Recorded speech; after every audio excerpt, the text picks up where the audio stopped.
Hello friends, छेल्ले मैं तमने आ दाखलो गणाव्यो हतो अने एमां केल्क्युलेशन थोड़ी डिफिकल्ट हती। आ दाखलामां शुं गणवानुं हतुं के how much heat energy is getting dissipated. तो एमां आपणे शुं कर्युं हतुं, तो पहेला तो आनो वीजभार गणी काढ्यो हतो, आनो गण्यो हतो, पछी एकमांथी बीजामां विद्युतभार अमुक जाय छे एवुं धार्युं हतुं। क्यू जेटलो धारीने आवुं सपोजिशन लई लीधुं हतुं। वीजभार भाग्या केपेसिटन्स एटले पोटेन्शियल थाय, स्थितिमान थाय, ए बेने कम्पेर करीने डिसिपेटेड चार्ज ट्रांसफर्ड चार्ज आपणे शोधी काढ्यो हतो। बराबर। हवे ए ट्रांसफर्ड चार्ज मळी जाय एटले एना आधारे आपणे आ पोटेन्शियल पण गणी काढीए छीए। एना आधारे पोटेन्शियल पण गणी काढीए छीए। बराबर। एटले आ बेनो पोटेन्शियल 8 वोल्ट थाय छे। बराबर। एनो उपयोग करीने पछी आपणे शुं कर्युं हतुं, टोटल हीट एनर्जी पण गणी काढी हती। एटले 15 जेटली एनी टोटल हीट एनर्जी आपणने मळी हती। एक बीजी पण मेथड छे आमां, एमां आपणे पोटेन्शियल सीधो मळी जाय अने आ केल्क्युलेशन थोड़ी इजी थई जाय। ए मेथड हूँ समजावी दऊं, पछी केल्क्युलेशन तो आ ज रीते करवानी छे। वी पहेला शोधी काढवानो छे। बराबर। ओके। हवे समजो कि आमां बेटरी तो क्यांय छे नहीं, केपेसिटर ज छे। एटले आनो टोटल चार्ज केटलो हतो, तो गणो तो पहेला केटलो हतो, 30 माइक्रोकूलम आनो चार्ज छे। आनो केटलो थाय छे, तो के 10 थाय छे। बस। तो आ बे वच्चे टोटल 30 अने 10 एटले के 40 जेटलो चार्ज रहे छे। हवे ए 40 नुं ज आमांथी डिवाइड थशे। हवे बे केपेसिटर सरखा होय तो सरखा प्रमाणे एनुं डिविजन थाय, पण बे केपेसिटर जुदा जुदा छे एटले बेनुं डिविजन जुदुं थशे।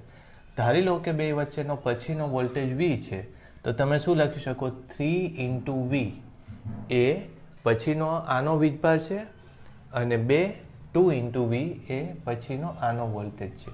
ए 2 × V ए पछीनो आनो वीजभार छे। आनो ने आनो वीजभार केटलो थवानो, 40 थवानो, एटले मैं आम गणी नाख्युं तो तमने खबर पड़ी जाय के तेथी 5V बराबर 40 थाय। आवुं एटले V बराबर 8 आवी जाय, 8 वोल्ट आवी जाय। बराबर। तो आ रीते तमने V सीधुं ज मळी जशे। V मळी जशे एटले एना आधारे केटलो चार्ज ट्रांसफर थयो ए पण खबर पड़ी जशे। बराबर। कारण के वोल्टेज आवी गयो एटले पछीनो आनो वीजभार तरत ज मळी जाय, पछीनो आनो वीजभार तरत मळी जाय। आपणे तो जोईए छे जे। बराबर। एक बीजो दाखलो लईने आनी प्रेक्टिस करीए आपणे। बराबर। चालो।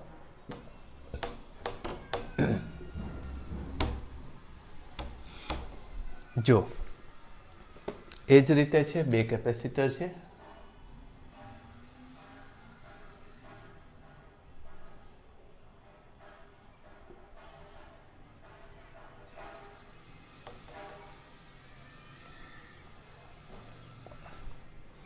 ऊपर 6,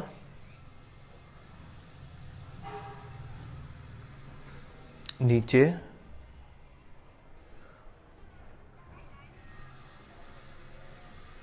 એટલે આ 6 વોલ્ટેજ છે। બરાબર ને? અને આ 4 વોલ્ટ છે।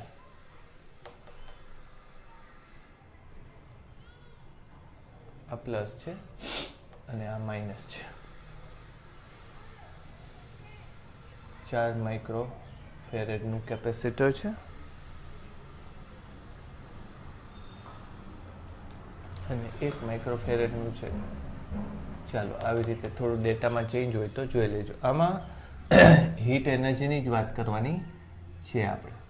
તો મેં હમણાં વાત કરી એ રીતે જ આપણે ગણશું। પહેલાં આનો વીજભાર કેટલો થશે, 24 થશે। બરાબર। પછી આનો વીજભાર ટોટલ કેટલો થશે, 4 થશે। કરેક્ટ। હવે આ બે વચ્ચે ટોટલ પછીનો વોલ્ટેજ કેટલો થાય છે, V જેટલો થાય છે। બરાબર। એટલે આને કેટલો વીજભાર પછી કેટલો થશે, તો કે 4 × V પછીનો વોલ્ટેજ વીજભાર અને 1 × V આવું થશે। એટલે 5V બરાબર 28 એવું થશે। ઓકે।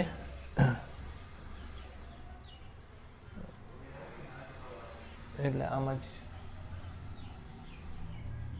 28/5 ચેક કરજો જોઈએ, કદાચ મેં વોલ્ટેજ લેવામાં કંઈ ભૂલ કરેલી હોય। બરાબર છે. ચલો,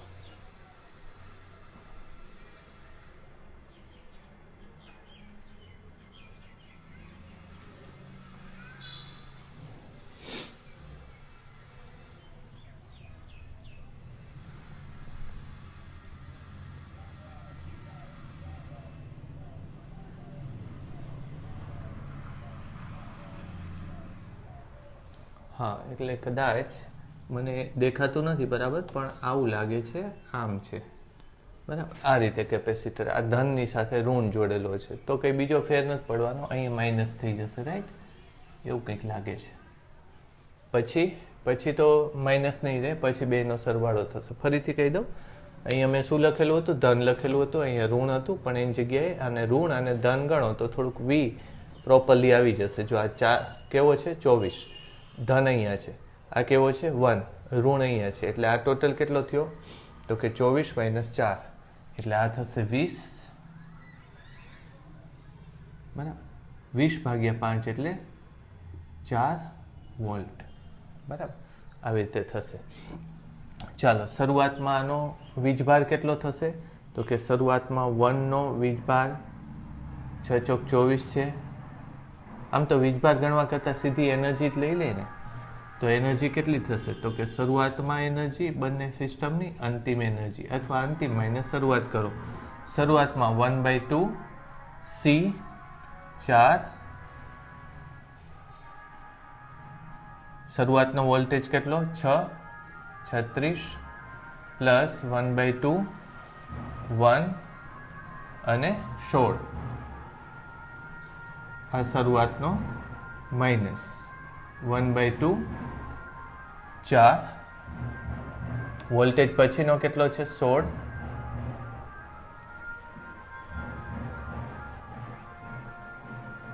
ઓકે, પ્લસ 1/2 1 16. બરાબર, ચેક કરજો.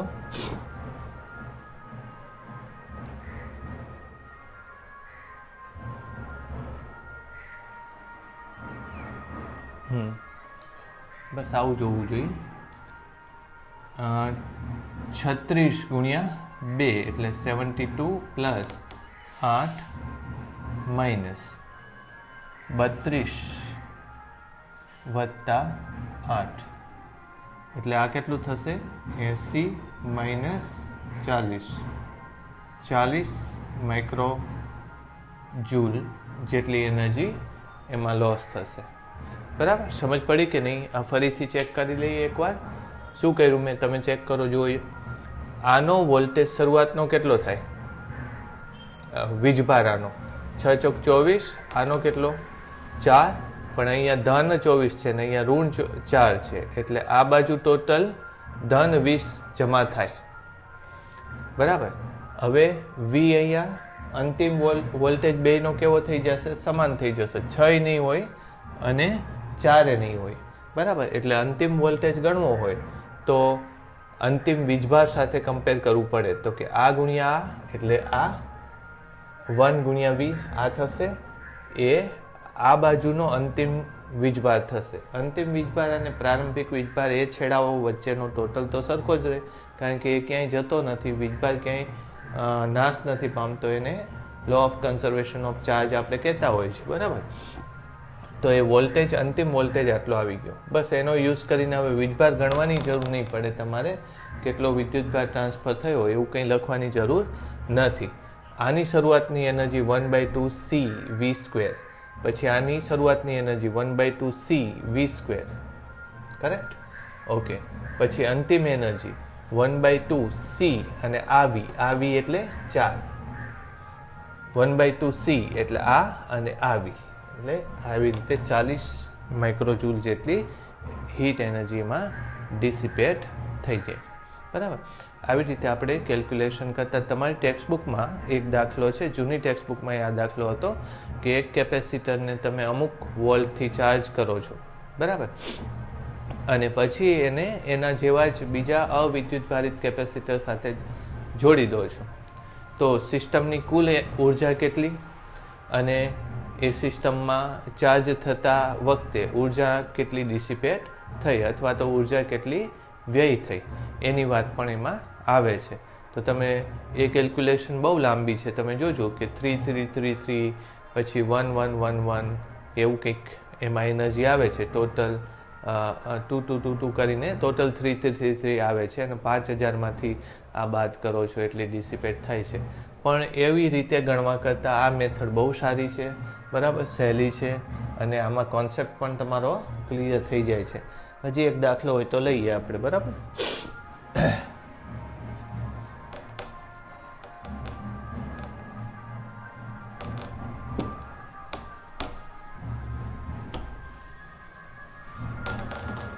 જો આ 6 માઇક્રો ફેરેડનું કેપેસિટર છે, આ 4 માઇક્રો ફેરેડનું કેપેસિટર છે, ઉપર 6 વોલ્ટ છે અને નીચે 2 વોલ્ટ છે. પણ આને માઇનસ ફરીથી પહેલાંની જેમ જ લો, પ્લસ લો. ચાલો વોલ્ટેજ શોધવા માટે શું કરશો? આનો શરૂઆતનો વીજભાર કેટલો થશે? 36 માઇક્રો. આનો કેટલો થશે? 8. પણ જુઓ આ પ્લસ છે ને આ માઇનસ છે એટલે માઇનસ બાદ કરજો. ઇઝ ઇક્વલ ટુ, હવે આ કેટલો થયો? 6 વોલ્ટ થયો. આ કેટલું થયું? એટલે વીજભાર છે. આ કેટલું થયું? 4V થયું. આ ટોટલ કેટલું થશે? 10V થશે. therefore V is equal to આ કેટલું થશે? 28 થશે.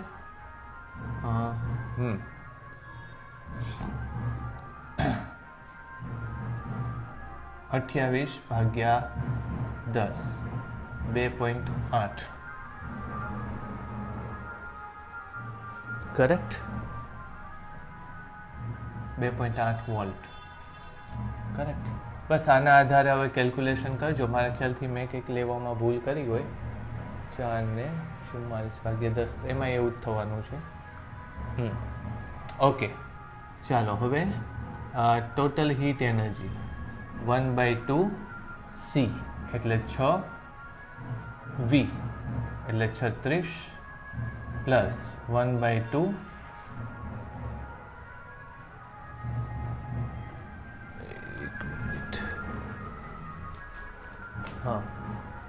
1/2 C 4 અને 16 માઇનસ 1/2 C 2.8 નો સ્ક્વેર આપણે કરો. 3 લઈ લઉં છું એપ્રોક્સિમેટલી. 2.8 આમ કરી નાખી. ચાલો માઇનસ 1/2 C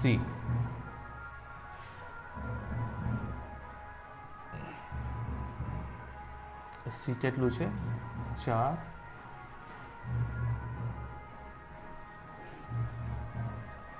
કરેક્ટ.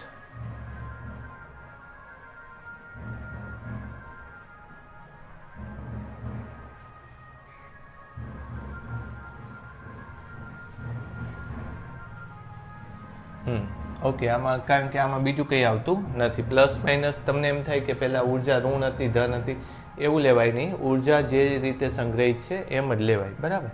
હવે આ 3 અને 36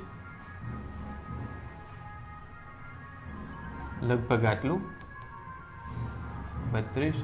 આને હું 3 લઈ લઉં એપ્રોક્સિમેટલી એટલે આ કેટલું થશે? 3 તેરી 9 એપ્રોક્સિમેટલી. આ 3 ને 3 નો સ્ક્વેર 9 27 માઇનસ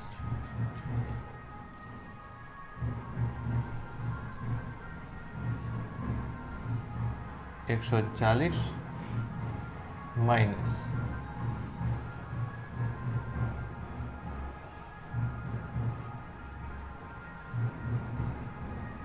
કેટલું? 45.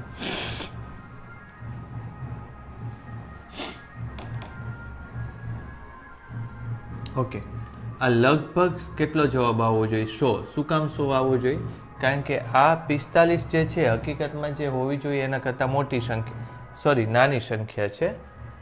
હા, મેં 2.8 કરતાં અહીંયા 3 લઈ લીધું એટલે 45 જે છે એ હોવી જોઈએ એના કરતાં મોટી સંખ્યા છે, નાની નહીં પણ મોટી.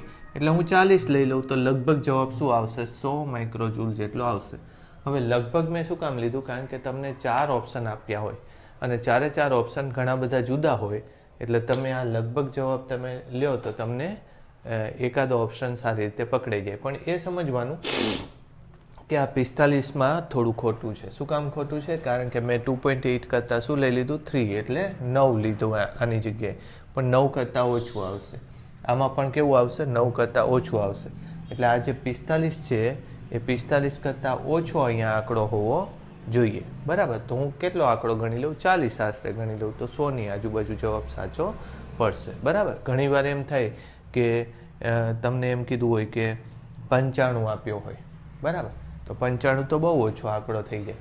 બરાબર? અને તમે જો સબટ્રેક્ટ કરશો તો કેટલું આવશે? 95 આવશે. બરાબર? તો 95 ઘણો ઓછો આંકડો થઈ ગયો, કારણ કે આ તમે 45 કરતાં શું લઈ લીધું? 95 કરતાં 90 લો, જાણો કે તો 45 કરતાં વધારે લઈ લીધું. તમે આને 90 ન લઈ શકો. આ આંકડો 45થી નાનો જ લેવો જોઈએ, એટલે આ આંકડો 95થી મોટો જ લેવો જોઈએ. બરાબર? એવી રીતે તમે કેલ્ક્યુલેશન કરતાં શીખવાનું. રાઈટ? ચાલો, હવે આ એનર્જીવાળા દાખલા ઘણા બધા આપણે કર્યા અને આના સિવાય કંઈ બીજું આવતું નથી. બરાબર? ટોટલ વોલ્ટેજ કેવી રીતે શોધી શકાય, બે કેપેસિટરને જોડ્યા હોય તો એની આપણે વાત કરી. પછી મેં આવી રીતે તમને કેપેસિટરમાં ચાર્જનું ડિસ્ટ્રીબ્યુશન કેવી રીતે થાય એ પણ મેં તમને સમજાવેલું છે. બરાબર? શું તમને કીધું છે? એક આપણે એક્ઝામ્પલ લઈ લઈએ. ધારો કે આની ઉપર 7Q ચાર્જ છે, આની ઉપર 3Q ચાર્જ છે, તો કેપેસિટરની બે પ્લેટ ઉપર કેટલો ચાર્જ આવ્યો કહેવાય? અથવા તો મારે C=Q/V લેવું હોય તો આમાં આ Q એટલે કેટલો? બરાબર? તો સમજો, આપણે શું કરીએ છીએ? ટોટલ સરવાળો કરી નાખીએ છીએ, 10 કરીએ છીએ. 10નું અડધું એટલે 5Q અહીંયા લખવાનો. બરાબર? 5Q અહીંયા, તો પછી અહીંયા કેટલો આવવાનો? 2Q અહીંયા આવવાનો. અહીંયા 5Q, તો અહીંયા કેટલું આવશે? -2Q. એટલે આ Qની જગ્યાએ શું લખશો? 2Q લખશો. સમજ પડી? એટલે કેપેસિટરમાં જે વીજભાર આવતો હોય છે એ વીજભાર ક્યાંનો ગણતા હોય છે આપણે? તો કે અંદરની પ્લેટનો ગણતા હોય છે, બહારનો નથી ગણવાનો. એટલે આ 7Q નો ગણાય, કાં તો 3 નો ગણાય, કાં તો એમ નો કરાય કે 3 ગણી નાખીએ અને 4 ને આપણે અલગ કાઢી નાખીએ, અહીંયા 3 ને અહીંયા માઇનસ, એમ નહીં. પણ આ રીતે વીજભાર ગણતા હોય છે. ચાલો, એવી જ એક કેલ્ક્યુલેશન લઈએ.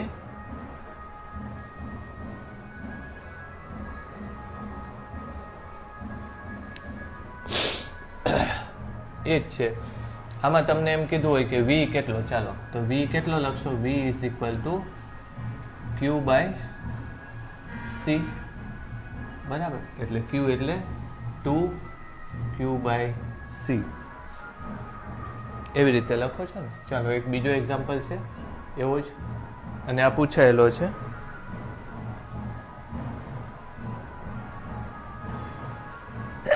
સોરી, અહીંયા V પૂછેલું છે. આવી રીતે કેપેસિટર ચાર્જ કરેલો છે. એમ પૂછ્યું છે કે આનો વોલ્ટેજ અથવા વિદ્યુત સ્થિતિમાન કેટલો હોય? કેપેસિટન્સ એનું C છે. બરાબર?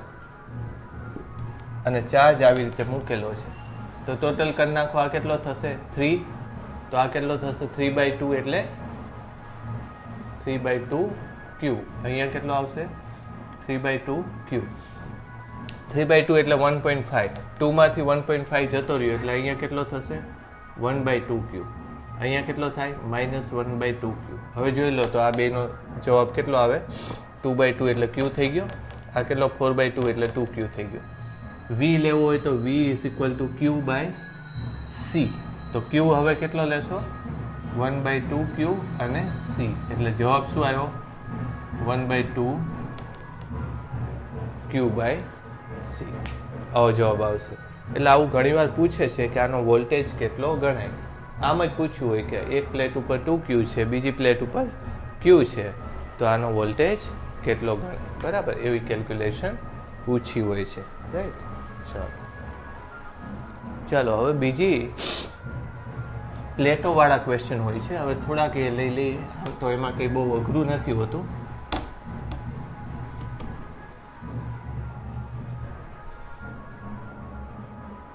ચાલો, તમારી ટેક્સ્ટ બુકમાં હોય છે આવા ક્વેશ્ચન.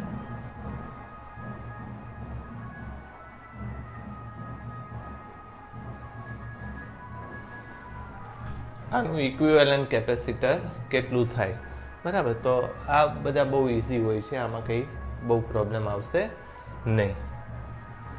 આમાં તમે આ પ્લેટને એ લઈ લો, આને બી લઈ લો, આ પ્લેટને એક્સ લઈ લો, તો આ પ્લેટને એક્સ લઈ લેવાનું. એટલે હવે એ થી બી આપણે જવાનું, એ થી બી. વાયા એક્સ તો જવું જ પડે છે, સીધું એ થી બી આવતું નથી, એટલે વાયા એક્સ જવું પડે. ચાલો, કેપેસિટર કેટલા બને છે એ પણ જોવું પડે તમારે, બરાબર. હવે એમાં એવું થાય કે એક પ્લેટ ઉપર ધન મૂકો, આ જે હોય ને એની ઉપર, તો બીજી પ્લેટ ઉપર શું મૂકી દો, ઋણ. પછી એ હું શીખવાડું છું તમને કે કેવી રીતે વીજભાર ડિસ્ટ્રીબ્યુટ થાય. તો આ પ્લેટ ઉપર ઋણ આવી જશે, અહીંયા ધન આવી જશે. આ પ્લેટ ઉપર ઋણ આવશે ને અહીંયા ધન આવી જશે, બરાબર. ઇન્ડક્શન થાય ને, જે પ્લેટ બેટરી સાથે ન જોડેલું હોય ત્યાં ધન અને ઋણ બે આવી શકે, અને જે પ્લેટને જોડેલી હોય ત્યાં ફક્ત ધન કે ઋણ જ આવતો હોય. તો ધન ઋણ આવે એટલે આ કેપેસિટર બની ગયા. કેટલા બન્યા? 3 કેપેસિટર બની. બસ હવે તમે જુઓ કે એ થી એક્સ વચ્ચે કેટલા કેપેસિટર છે, આ 1 અને આ 2. એટલે એ થી એક્સ વચ્ચે કેટલા છે? 2 કેપેસિટર છે. લઈ લો આમ સીધા, બરાબર. પછી બી થી એક્સ વચ્ચે કેટલા છે? 1 જ છે. તો જોડાણ કેવું છે? આવું છે. સમજ પડી ગઈ? આ કેટલું થશે? 2c થશે. આ કેટલું છે? c. અને એ બે શ્રેણીમાં છે, એટલે એનું તમને ખબર છે કે ટોટલ કેટલા પાર્ટ બનાવવાના. આના કરતાં કેટલા ગણું છે? બમણું. n+1 એટલે 3. મોટો કેપેસિટર ભાગ્યા એ n+1 એટલે ટોટલ આવશે 2c/3.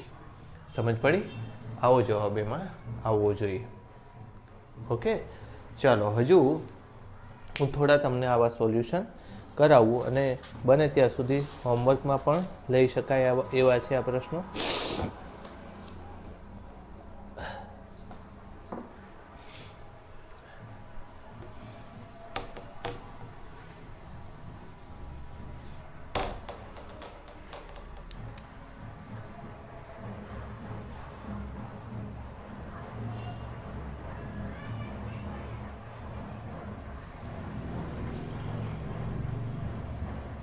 એક આવું છે,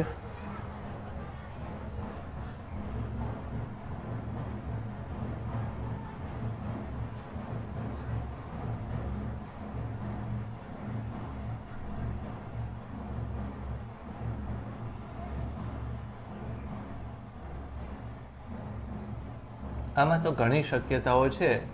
તમે આને જરા તમારી જાતે સોલ્વ કરવાની ટ્રાય કરજો. ઘણા બધા આવા સોલ્યુશન્સ થશે. ચાલો, પહેલાં જ શું લખીએ? એકને ધન લખી નાખો, બીજાને ઋણ લખો. અહીંયા ઋણ થશે તો આ ધન થશે, આ ધન થશે તો આ ઋણ થશે. ટોટલ વીજભાર આનો 0 થવો જોઈએ. ચાલો, તો આને પ્લેટ કઈ લખી? એ લખી. આ પ્લેટ એ છે, આ બી છે, તો આ પ્લેટ એક્સ છે, આ એક્સ છે. એ બી સીધા જઈ શકાય છે? હા, જવાય છે. એટલે એ બી સીધા દોરી નાખો તમે, જવાય છે.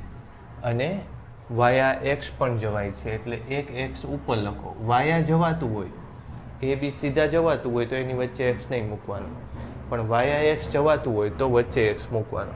ચાલો, એ બી સીધા જ કેટલા છે? 1 કેપેસિટર છે આ, અને એ થી એક્સ 1 કેપેસિટર છે, અને એક્સ થી બી પણ 1 કેપેસિટર છે. આવું થશે. ટોટલ શું થાય જુઓ? ઉપરનું કેપેસિટર કેટલું થઈ ગયું? c/2. ઉપરનું કેપેસિટર કેટલું થઈ ગયું? આમ c/2. નીચેનું કેપેસિટર કેટલું છે? c. ચાલો, ટોટલ શું થશે? c + c/2 એટલે 3c/2. આવો જવાબ આવશે. સમજ પડી? ઓકે, ચાલો આમાંય જોઈએ એવું કે પ્લસ પ્લસ માઇનસ માઇનસ, આને તમે એક્સ કે આ minus plus plus minus plus minus plus minus થઈ ગયું. જો બધે પ્લસ માઇનસ થવું જોઈએ. આને એક્સ કહી દો તો આ એક્સ થશે, આને વાય કહી દો, એક મિનિટ મારી ભૂલ થઈ, હા આ એક્સ છે તો પછી આ વાય થાય, આ બી થાય, બરાબર ને, અને આ કયું થશે, એ થશે. ચાલો હવે જુઓ તો એ થી બી કેવી રીતે જવાય છે, એ થી બી વાય એક્સ વાય જ જવાય છે, એટલે એક્સ વાય વચ્ચે જ મૂકવા પડશે. એ થી બી આમ તમે જોશો તો વાય એક્સ વાય જ જવાય છે, એટલે વચ્ચે જ મૂકવા પડશે. એ થી એક્સ કેટલા છે, એક જ છે, જુઓ છે એક, એટલે એ થી એક્સ એક થઈ ગયું. પછી એક્સ થી વાય કેટલા છે, એક. પછી વાય થી બી કેટલા છે, એક. પછી બી થી એક્સ કેટલા છે, એક.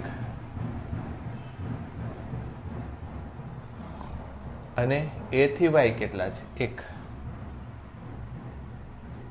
હવે ખબર પડી કે આ કેવું જોડાણ છે, વિસ્ટર્ન બ્રિજ છે, બરાબર ને, આવું શીખવાડેલું છે મેં. આ કેવું જોડાણ છે, વિસ્ટર્ન બ્રિજ છે. તો વિસ્ટર્ન બ્રિજમાં વચ્ચેનું આમ તમે જોવાનું કે jumper into jumper, main into main સરખા થઈ જાય છે. કેટલું, સી સ્ક્વેર, ને આ કેટલું થઈ જાય છે, સી સ્ક્વેર. એટલે બેલેન્સ વિસ્ટર્ન બ્રિજ છે, આ કાઢી નાખો એટલે ટોટલ કેપેસિટન્સ કેટલું થાય, તો કે આ C/2 થશે, આ પણ C/2, બેયનું સરવાળો C. સમજ પડી ગઈ? તો એ C થશે. પછી તો એવા કેટલાય થઈ શકે, હું તમને હોમવર્કમાં આપું છું. હા, એકાદો આવી રીતે કરવા જેવો છે, જુઓ તો.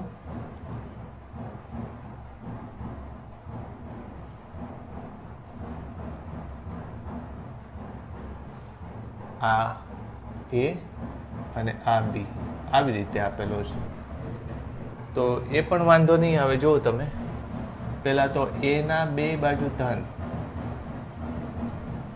બી ની બે બાજુ ઋણ થઈ જાય છે. કેપેસિટર 3 કેપેસિટર પૂરા થઈ જાય છે.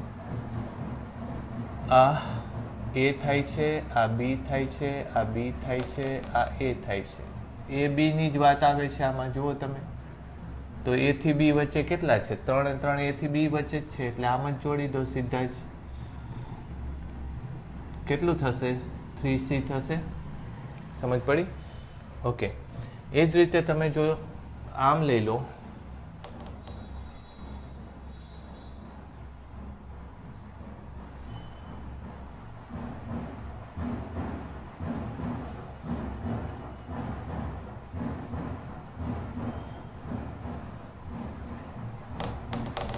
આમ લઈ લો,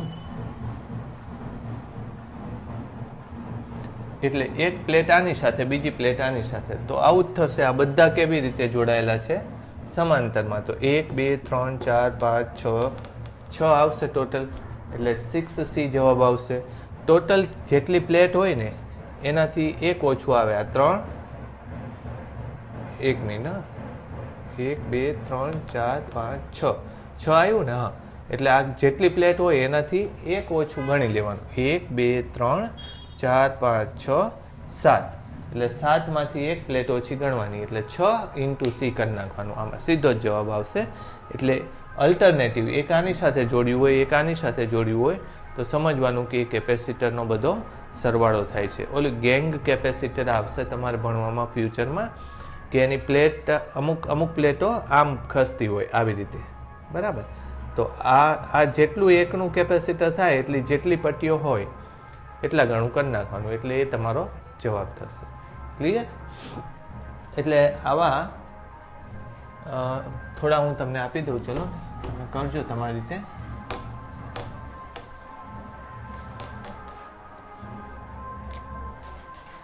થશે ઘણા, આમાં ઓપ્શન્સ ઘણા બધા છે.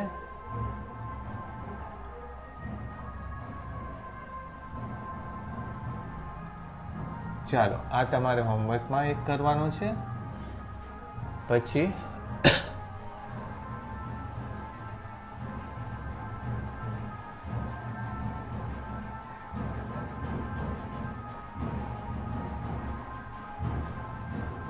આવી રીતે આ બીજો એક થશે.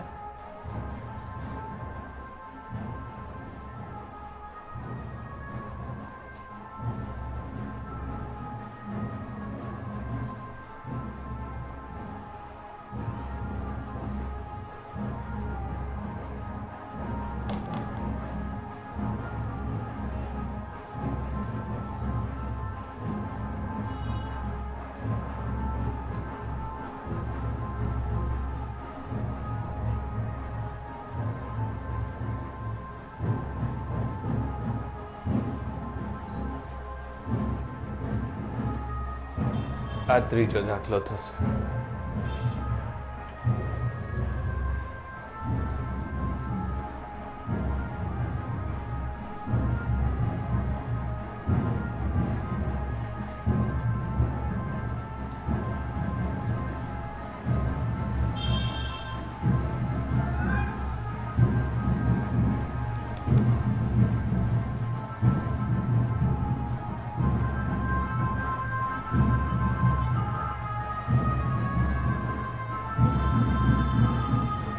આવી રીતે લઈ લેજો. બરાબર, તો આ ચોથો દાખલો થશે. તો હોમવર્કમાં આપણે આટલા દાખલા રાખો. બરાબર, નેક્સ્ટ ટાઈમ આપણે આનાથી આગળ લેશું. બરાબર, બહાર મેરેજનો અવાજ બહુ છે એટલે મજા